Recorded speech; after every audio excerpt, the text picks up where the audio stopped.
Okay, so I think we're just about ready to start here, guys. So I'll kick off with the introduction.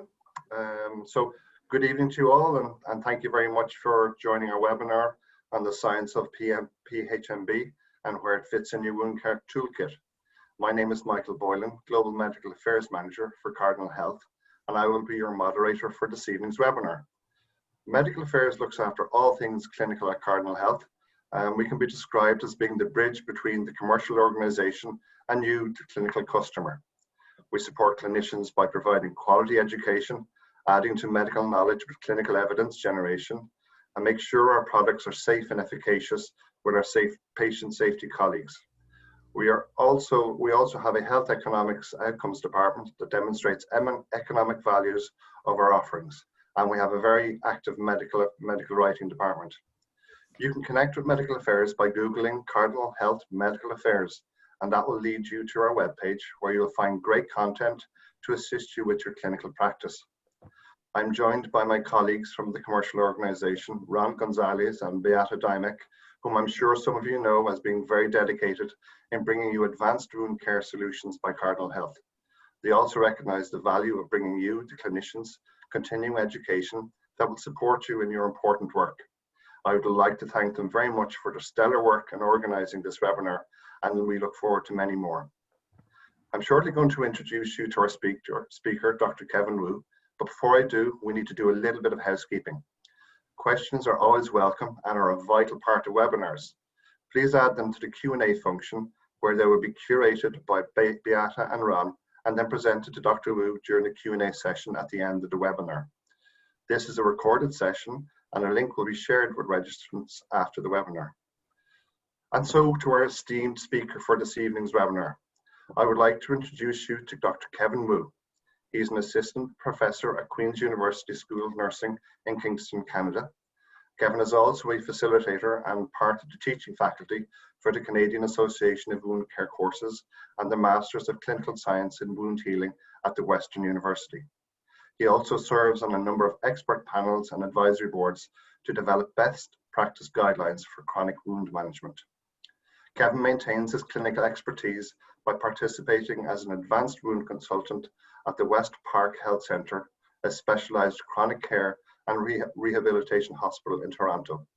He is also the web editor for Advances in Skin and Wound Care Journal, and is involved in a number of editorial boards, including Advances in Skin and Wound, the International Wound Journal, and the Journal of the Wound Council of Enterostomal Therapists, and also Foot Care Canada. So, without further ado, I'll hand over to Dr. Wu to deliver his talk to you this evening. So, over to you, Kevin. Great, thank you so much, Michael, for a very kind introduction. So, welcome everyone to this evening, well, at least my evening in Toronto time.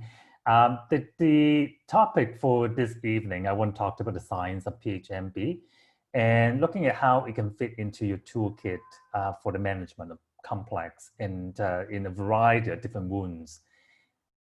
All right, let me just make sure things are working. So first of all, a little bit of disclosure in terms of the variety of associations and companies, industry partners I work with, not just for Cardinal Health.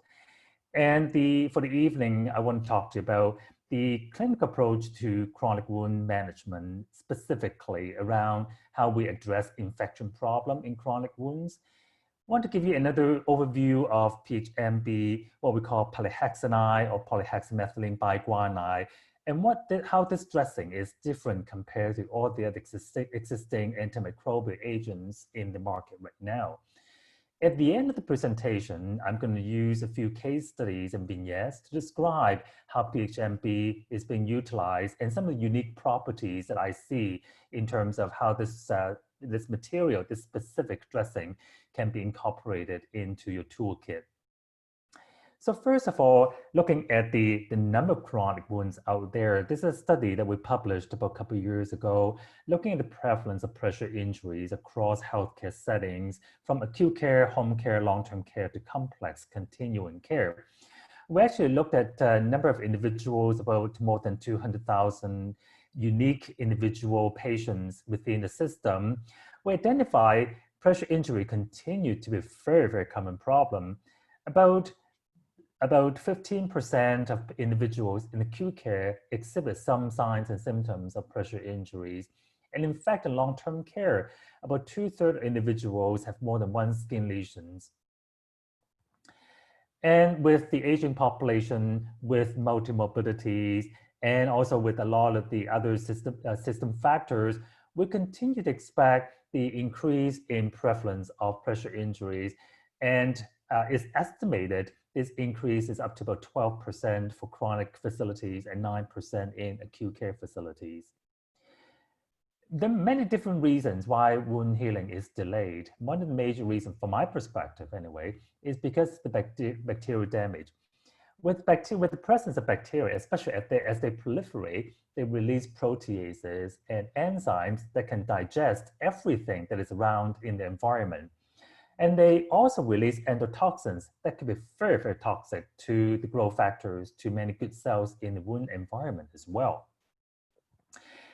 How do we describe wound infection?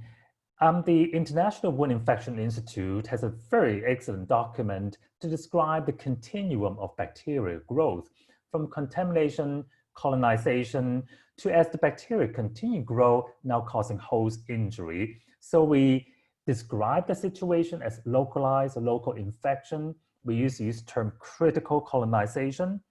And as the bacteria continue to grow, invading into lower compartment, so we call it lower infection or spread infection, and eventually that may lead up to systemic infection. As you can see in this diagram, implicated in local to systemic infection is the biofilm problem. So what is biofilm? It's basically ubiquitous in chronic wound. It's estimated up to 9%, even 100% of all chronic wounds have biofilm problem. So how do we understand biofilm? So as you can imagine, all wounds have bacteria. So how do they form biofilm? So as the bacteria continue to grow, they aggregate, they get together, they produce certain substance, including the hydrated sugars, proteins, and including something called extracellular polymeric substance, or EPS. What the EPS can do is protect the bacteria. And that's why biofilm is very, very stubborn and very recalcitrant to the attack from our antibodies and also attack from antibodies or other antimicrobial agents. Just want to show you another video to describe this. As you can see, those are some of the mature biofilm. With antiseptic agents, it's very difficult to penetrate through the EPS into the core of the biofilm to kill the bacteria. Even your host immune system would not be able to act on the bacteria inside the biofilm structure. As a result of this, you can see all this red glowing tissue. The presence of biofilm can perpetuate this inflammatory response. And the scary part is, as the bacteria, as the biofilm become more mature, they will spread around, they will produce colonies to the surrounding environment. And if you do not eliminate all the biofilm, they will continue to find opportunity to grow from time to time. And that's why we've got this recurrent infection. We've got this chronic phenomenon. Now, how do we identify biofilm? There are many literature out there. In general, we see inflammation, increased slough, and exudate. And the best way, I think, is looking for some of the signs and symptoms associated with infection or biofilm problem. I create this upper and lower checklist.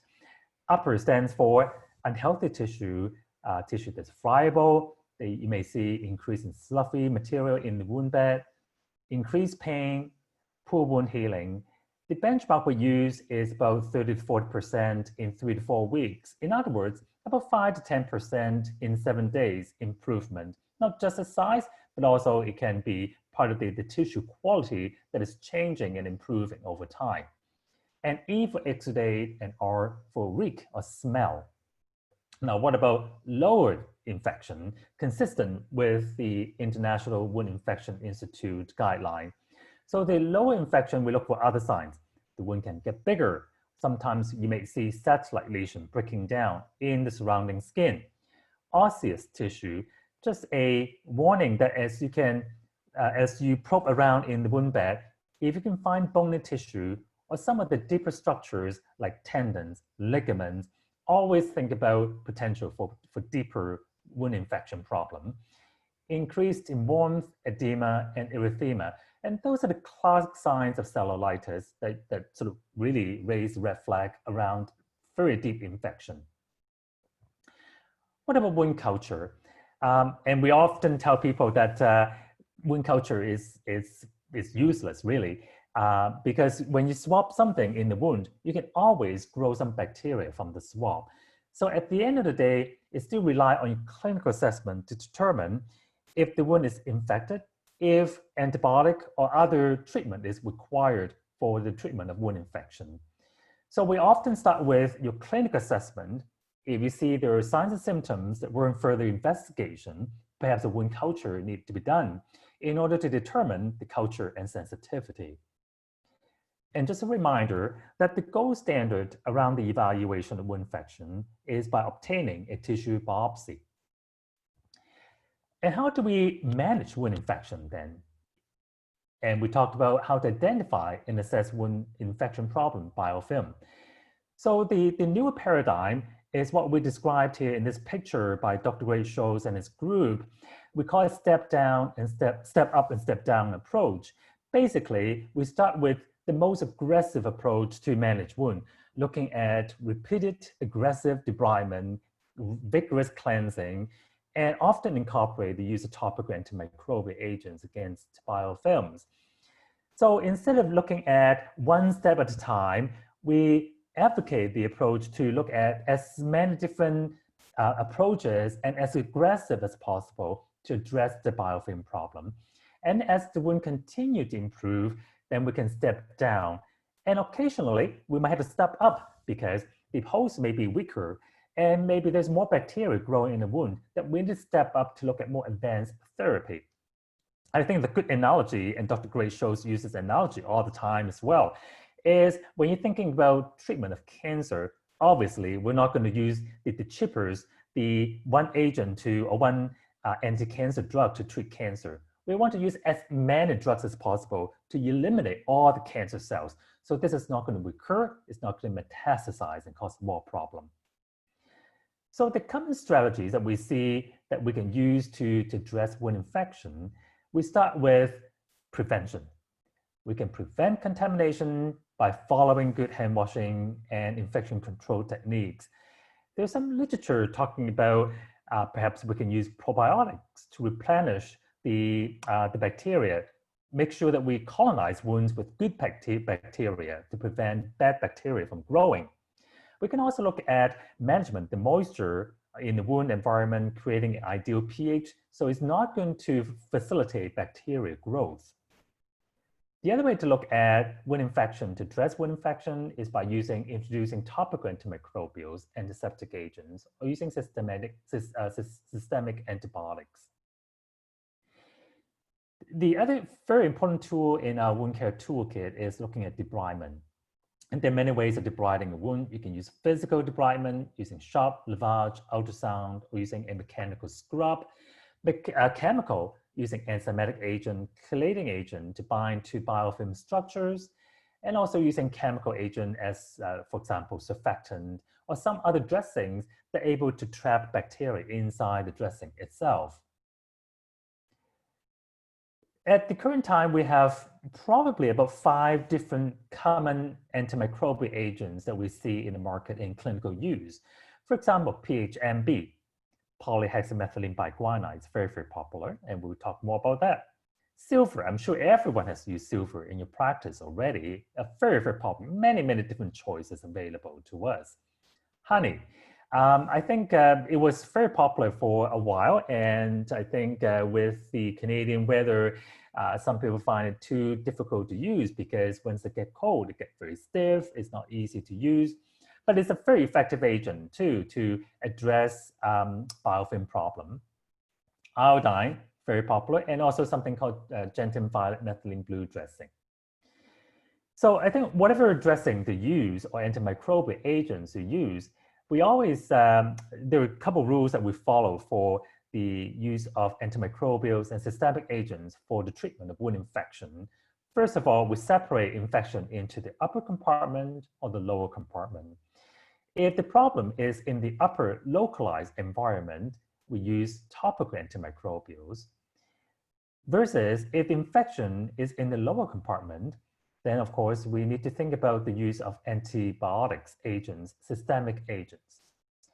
The other rule of thumb that we advise people to follow is when you're using any antimicrobial dressings, use it at least for 2 weeks as a challenge to see if wound infection or wound condition will improve over time. Rather than changing dressing from day to day, from 1 week to next, it's important to at least give 2 weeks of treatment in order to observe for any changes and improvement over time. And if there's no signs of improvement, first of all, think about the underlying etiology. And second of all, is think about whether your treatment is effective or not. So this is an acronym that we have created to remind people how to choose appropriate dressing. And hopefully this can resonate with you as well. We call it dressings. D for dimensions, think about the size of the wound. R for resources and costs. Some dressings may be more expensive and maybe more cost effective. And also think about the resources available to you wherever you are. In some areas, in rural areas, you may not have the luxury of having a variety of dressings available to you. E for exudate, amount and viscosity. S for site, the contour, the area that you're trying to dress, and looking at the surrounding skin. Are you dealing with very fragile, very easy to damage skin? And of course, I for infection, separating upper and lower, and also identifying if there's a biofilm problem. And for the necrotic or non-viable tissue, and there are certain agents that we promote using in the wound environment in order to promote autolytic debridement, for example. And then G for goals, we have to think about the ultimate goal we want to achieve, whether the wound is healable, maintenance, or non-healable. Our treatment plan will be very, very different. And as for suffering, understanding that pain is a very key concern in patients with chronic wounds. Perhaps we need to think about gentler dressing that is not going to induce extra discomfort and pain upon removal or when we're reapplying the dressing itself. And we'll put a question mark here just to promote the idea that we need to ask patients and caregivers what their key concerns are. We may be blindsided by what we think are the most important factors, but from a patient perspective, it's so important to engage caregivers and patients to elicit, to think about what they need most when we are approaching wound management. I think a reminder, whatever dressings are used, there should be no sandwich, no burgers, no salad. Well, not to say that we put burgers and sandwich together into the wound, but often we put many different types of dressings into the wound environment with many different layers of dressings. And first of all, the different ingredients inside the dressing may actually interact with each other, rendering some of the active ingredients inactive. For example, silver and iodine, they can interact with each other. The other thing is, the more you put into the wound, the more costly it is. So the most important element is really contact layer. There's no reason why you need to pile up different dressings into a wound. And we often think about rotating different antimicrobial agents, and that's why I like the idea of Toolkit. The 5 different key ingredients we often rotate from time to time. Once in a while, the wound may get stalled again, may plateau, so we change a different agent to kickstart the healing process again. When you look at the literature, there's lots of good evidence, including the evidence I will be talking about today for Phmb.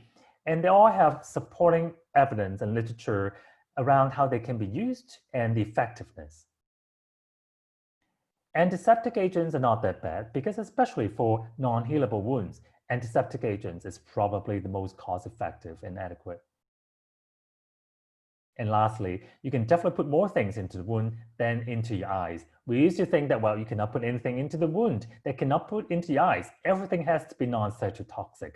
But especially with wound infection, you might want to make sure that we put something as aggressive as possible at the very beginning to kill all the offensive agents, bacteria, and pathogens. And the last bullet is treat the cause. It's so important to go back to your wound bed preparation paradigm to think about the most important step is treating the underlying etiology before anything else. Now, coming back to PHMB and wound care. So what is PHMB? Polyhexamethylene biguanide. Poly. So basically, we're describing a molecule that's many different components to it. Think of it as a long chain of chlorhexidine molecule chained together. Now they have lots of different reactive sites to the bacteria. How do they react to the bacteria or interact with the bacteria? Basically, each chlorhexidine molecule carry a positive charge. So those positive charges would interact with the negative charges on the bacteria. So opposite attracts and they interact. And the outcome is when they work attached to each other, the PHMB would disturb the normal function of the cell wall. So as a result of this, the bacteria will continue to accumulate waste and bad stuff inside the cell itself until it will burst open and got killed. So in fact, PHMB has been around for a very long time. It's commonly used in many cosmetics, baby wipes, contact lens solutions, and swimming pools. It's a very effective agent to against a broad spectrum of pathogens from gram-negative, gram-positive to fungus. And definitely can be used in chronic wounds because chlorhexidine is a very gentle agent that we've been using for a long time. And now we have the technology to group them together, create a longer chain, more effective agent against bacteria. And how does the PHMB dressing work? The AMD dressing, basically what it does is they have the PHMB inside the dressing as the foam, as the agent, as the dressing absorb the fluid along with it, the bacteria in the fluid, the bacteria will killed by the PHMB inside the dressing. At the same time, the dressing will be able to maintain a moist wound environment to promote wound healing. So the advantages of PHMB, basically PHMB is a molecule that is a very long chain molecule, as I mentioned before, has multiple binding sites, making the molecule more effective as an antimicrobial agent. It's a very low risk for toxicity, and because it is not released into the skin and into the wound bed, so virtually we have never heard about contact sensitization or allergic reaction before. In fact, PHMB is a very similar structure to some of the endogenous antimicrobial agents, like what we call AMP, antimicrobial peptides. And that's why it's very gentle to the skin. It's almost similar to what we produce by the body. It's also available in a variety of different dressings, from foam material, packing strips, rolls, and even cleansing agents. It does have high tensile strength for packing. That's what I'm going to share with you in some of the cases as well at the end. And it can be combined with some of the antiseptic agents. For example, combining povidone with PHMB. PHMB itself should be quite effective, but sometimes people worry that they may want to have added advantage. And that's often the questions that we asked by clinician. We got asked by clinician, can I combine this with povidone, for example? And the answer is yes, with AMD dressings. And also another key factor or advantage here is the dressing has been tested in the neonate population. So it can be used for patients who are under 6 months old, and especially among people who are pregnant or breastfeeding. So I want to show you a few case studies here. So this is a pressure injury problem. A 77-year-old woman developed the stage 4 pressure injuries. As you can see, there's a little bit of a space here, shadow, indicating, in fact, there is a tunneling going on. And she developed this wound while she was staying in the intensive care unit. After extensive debridement for 2 weeks, now we're left with the wound and looking at the best way to manage. So obviously, we need to look at how we can choosing the right material to pack into this wound. And the purpose of packing is to make sure we remove as much exudate from the tunnel and also to remove the pathogen at the same time. The second thing is to prevent premature closure of the wound, so we don't end up with an abscess inside the skin. So as you can see, the undermining is about 3.5 centimeter at the 12 o'clock region. And the wound size at that time was 8 by 3.5, including some of the most superficial area. So we decided to use the AMD dressing, and it can be packed into the wound loosely.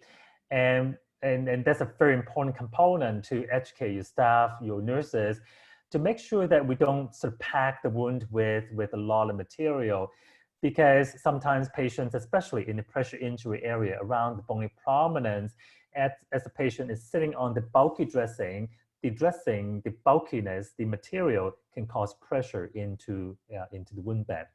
So it's a good reminder that I remember this vividly from Pat Coots in Toronto. She told us that fluff don't stuff.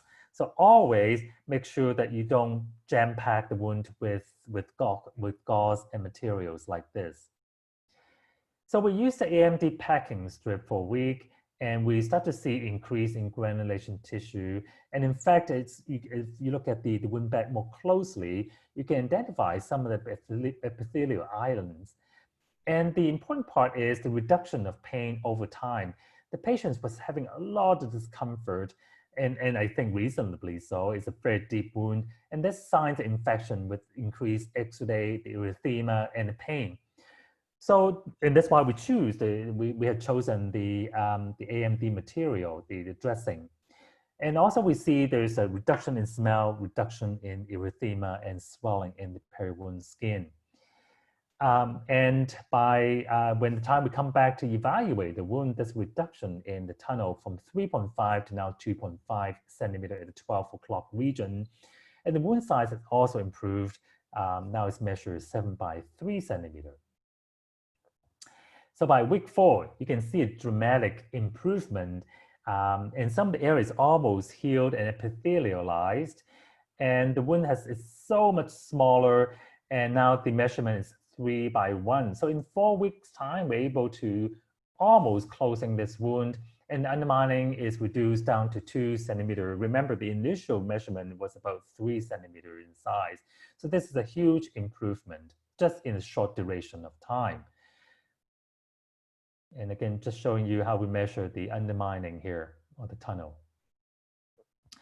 So the second scenario, second case here is a older patient. She had a history of hip surgery. She actually had this wound for almost 10 years, more than 10 years. And the reason why it's not healing because there's the plate is actually exposed from the hip replacement. So as you can imagine, once the plate is exposed, the bacteria can get into the wound and colonize the plate.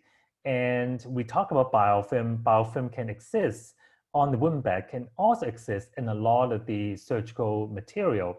It can be on the catheter, it can be found on tracheostomy, it can be found on plates where you have the surgical placement too. So in this case, I'm pretty sure that we are dealing with some of the biofilm recurrent infection problem.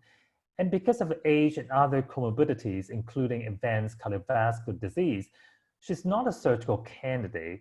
So the management is really trying to keep the area nice and clean from a quality of life perspective, keep the pain under control, keep the smell under control, so she won't be so isolated. As you can imagine, if the person constantly oozing fluid with smell, no one wants to be sitting next to that person or interact with the person. So we decide that a dressing that would require, a wound that require a day-to-day dressing change because the high volume of exudate. And also we want to make sure that we're able to manage the local bacterial burden without causing too much resources for the system. So we have chosen the AMD packing ribbon as well. And that worked very well for her in terms of reducing the pain and smell. So I'm jumping into this case here, and it's sorry for people who just finished your dinner. And this is again a very disturbing picture of a patient developed squamous cell carcinoma on the top of his head. basically the lesion developed within a short duration of time.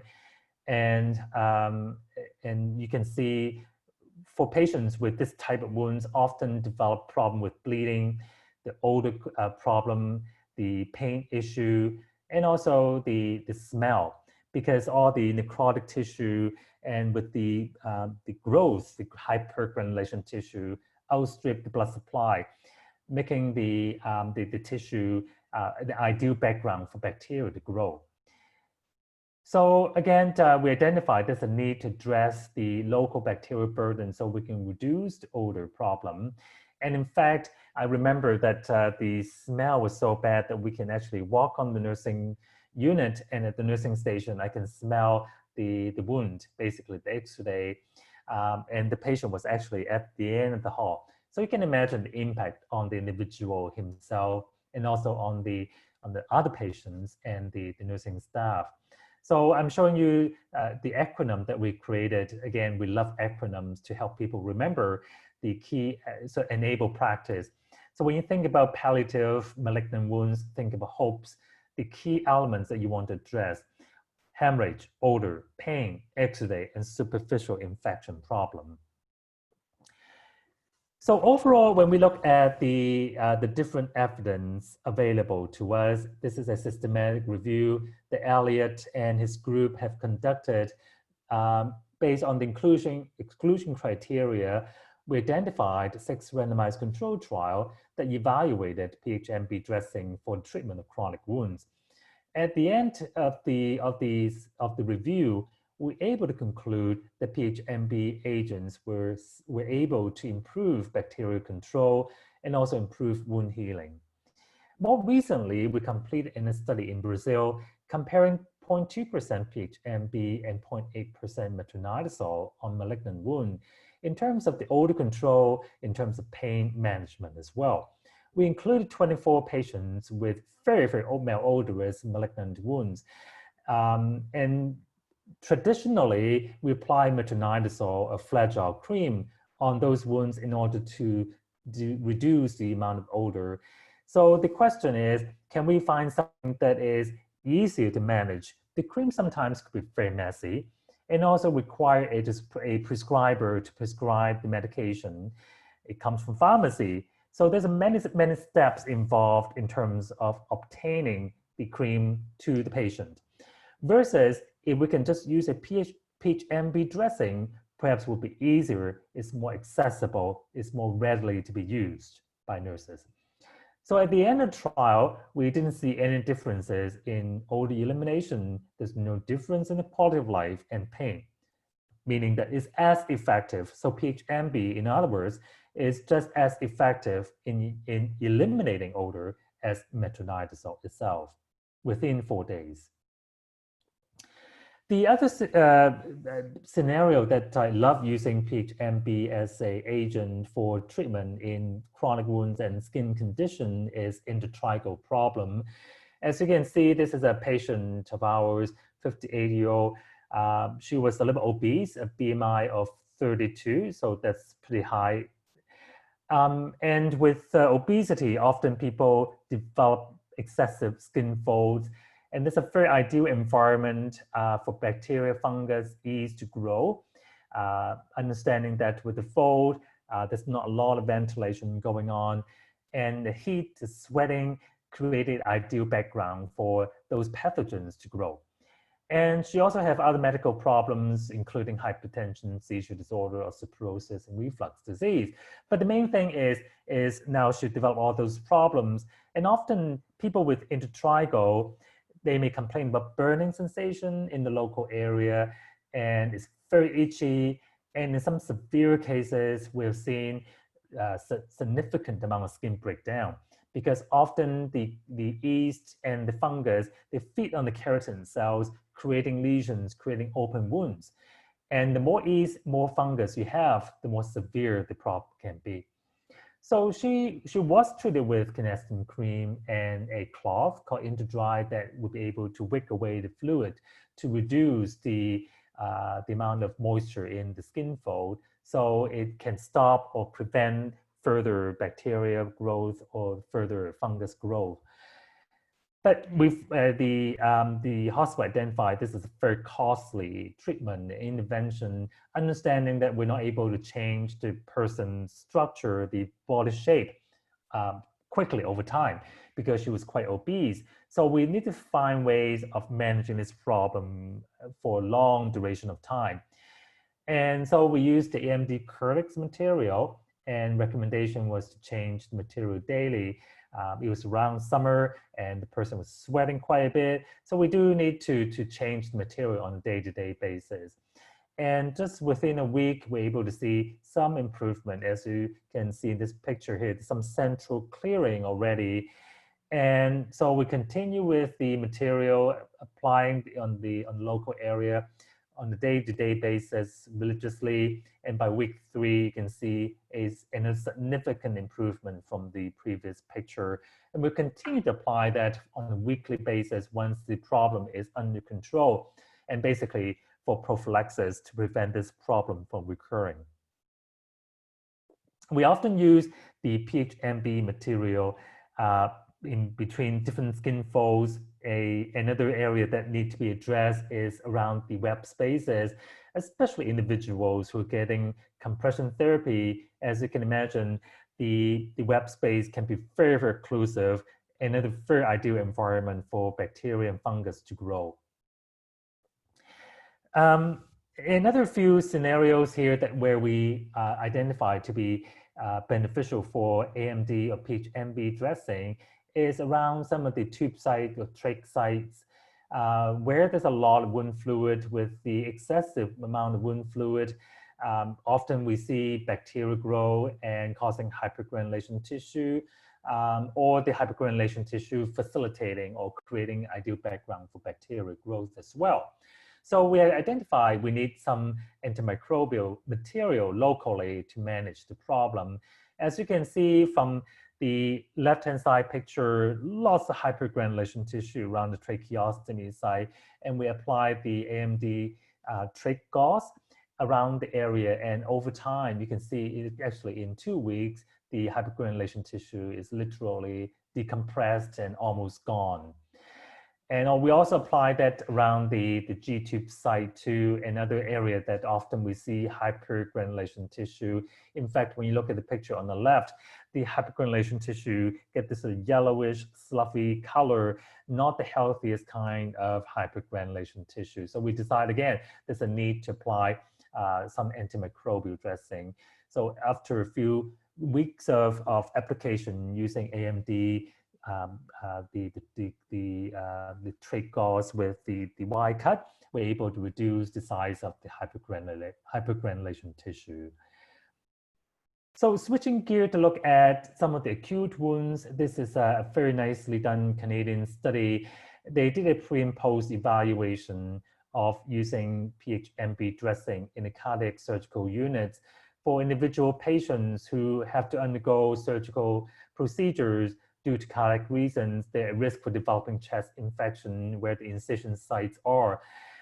It could be in the sternal, substernal area, and they apply the dressing with the switch over from plain gauze to Phmb impregnated material, and they're able to reduce the number of wound infection. As you can see, the differences here from 68 episodes of infection to 41 episodes of infection, so a significant improvement. You can imagine the reduction in antibiotic use, the huge cost saving around cutting down the length of stay in the hospital environment. So this is nothing to be sneezed at in terms of the achievement they're able to make, a difference they're able to make for the hospital. We have also used the AMD foam dressing actually for venous leg ulcer management. As you can see, this in this picture is a venous leg ulcer with all the signs indicating venous congestion, hyperpigmentation, some of the woody changes on the skin. We've been using two component compression bandages to control edema, and due to recurrent skin breakdown associated with venous congestion.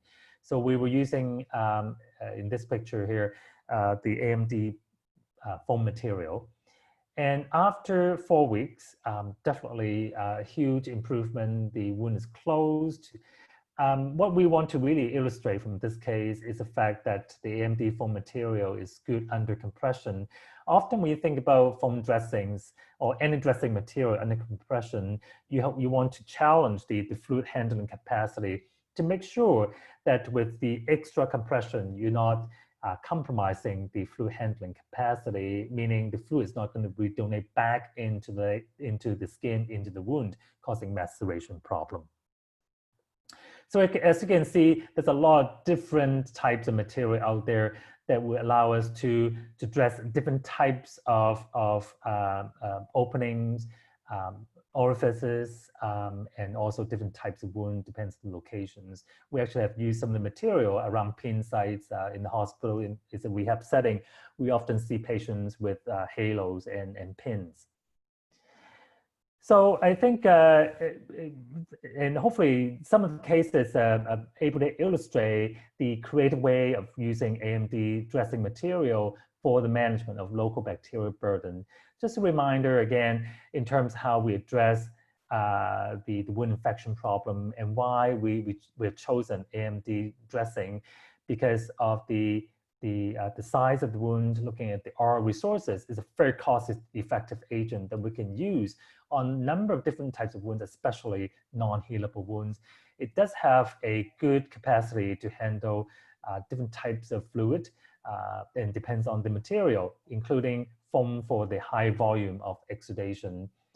And you have seen a number of cases where we use the dressing on different pin sites and different areas around tubes, around the coccyx area where the pressure injuries are. And we also identified that the material is able to promote skin health and it's not going to exacerbate causing any dermatitis problem. And there's no doubt that AMD, the Phmb, is a very effective agent against infection, against bacterial burden, including biofilm problem. And selected carefully, we're able to manage necrotic tissue to promote autolytic debridement. And G, the goals, as I mentioned, non-healable wounds. I think the ribbon gauze, some of the packing strips, a very, very effective way to manage those type of non-healable issues. And pain and suffering, we're able to use the dressing to reduce pain associated with intertrigo, associated with odor problem in people with malignant wounds. And we'll continue to explore the different key patient concerns, and hopefully you'll be able to tell us some of your concerns and some of your experiences using AMD dressings to help your patients. So in summary, AMD dressing or Phmb is a broad spectrum agent able to reduce bacterial fungus problem.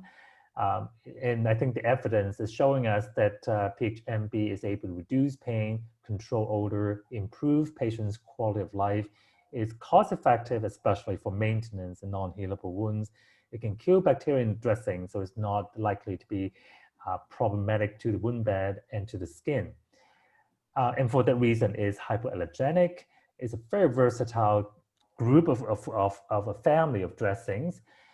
Especially for deep tunnels and underminings, Phmb with high tensile strength is an ideal agent to be used, and also has a good ability to lock the fluid. As you can see in one of the cases, under the compression, it continued to keep the area nice and dry. And even I think the last point is Phmb is a good it should be considered as part of your tool in your toolkit. Obviously, it's not the only tool, but in combination with all the other dressings, I think they will help your patients. So thank you so much for being with us for this evening and listening to my presentation. And hopefully this is give you some helpful tip to bring it back to your practice. Thank you very much. Thank you, Kevin. The presentation was very informative, and it was great to hear some science, research, and also your case studies. So thank you for sharing that. We have a number of questions from our participants, and myself and Ron will ask those questions, and if you can answer them, that would be great. Thank you. I'll try my best. So one of the things that you mentioned during your presentation is that Phmb, or in your practice, you've used Phmb impregnated products together with iodine. Could you explain or elaborate a little bit on it? Maybe in what capacity are you using it, and just your practice?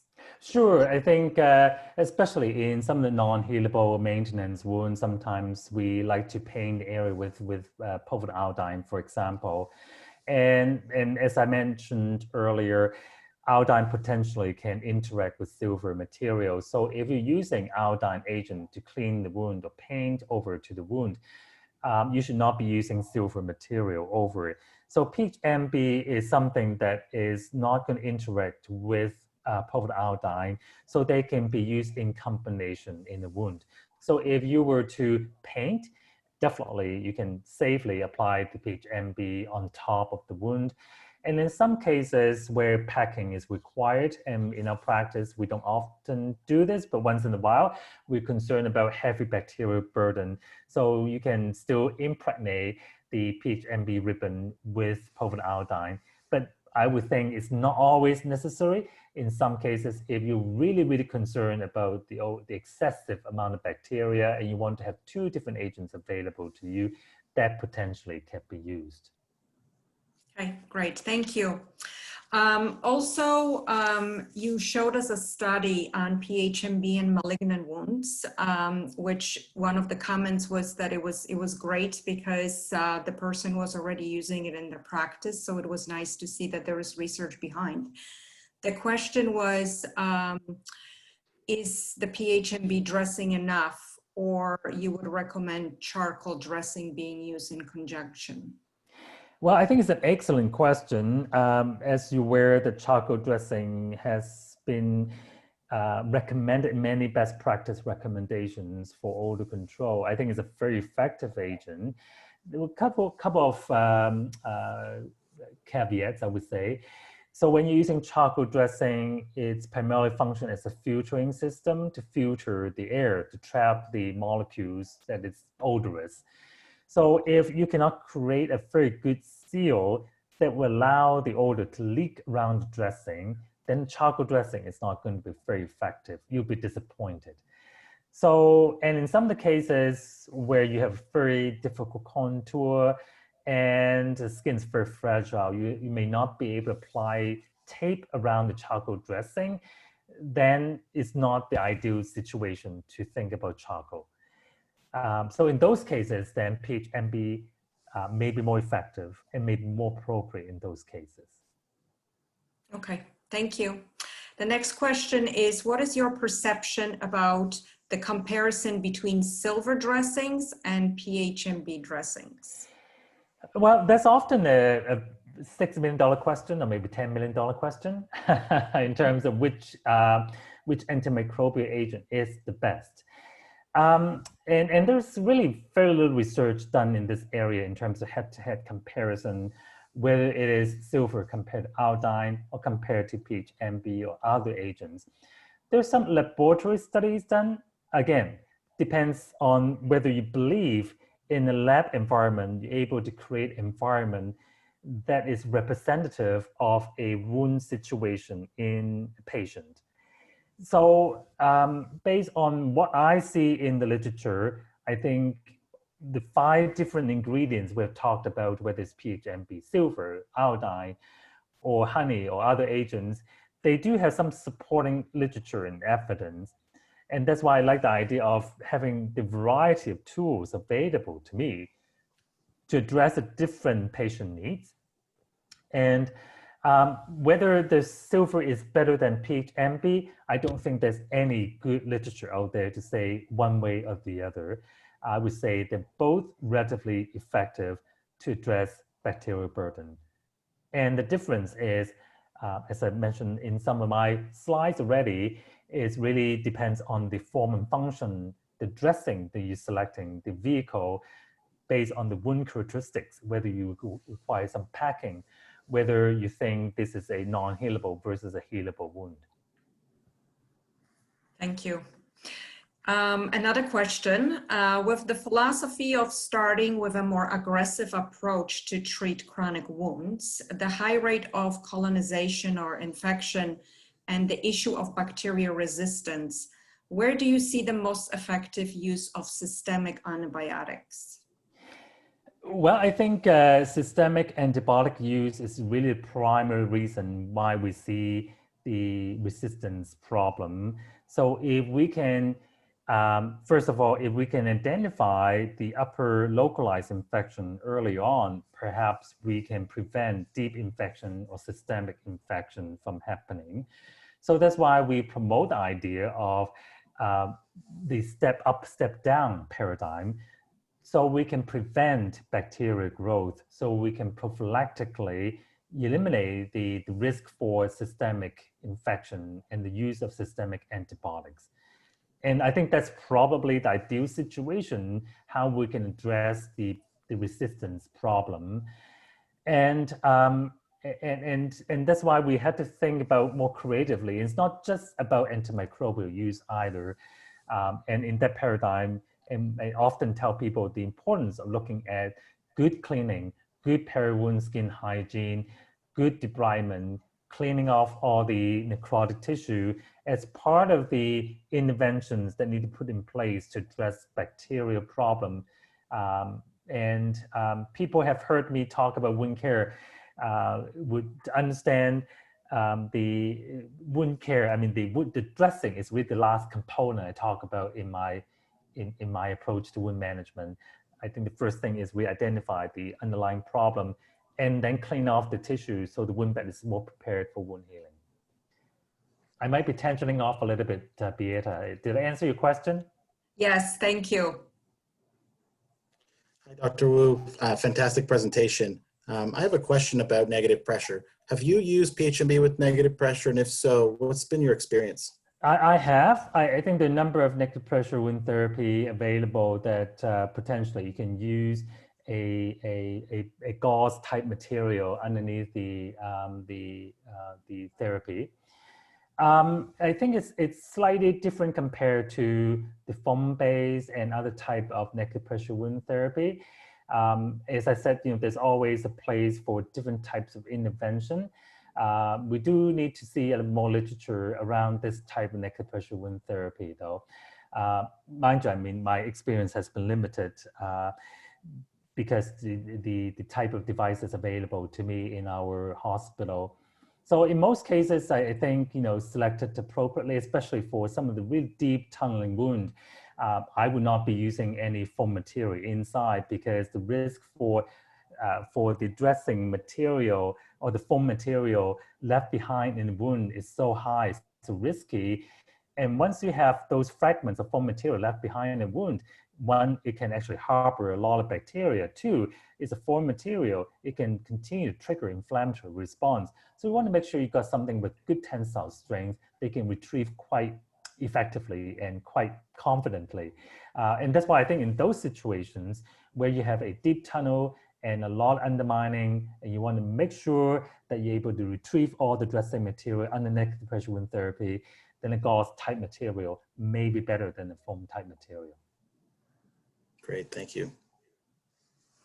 So we are coming to the end. So Dr. Wu, we don't have any more questions. However, I have a couple comments that are fabulous that I would like to share with you and everyone out there.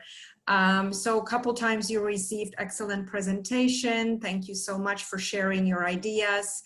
Thanks a lot, Dr. Wu, for these informed reminders. It's always a delight to learn from you. How effective is Phmb for healing of fungal wounds? Thank you so much for sharing your ideas.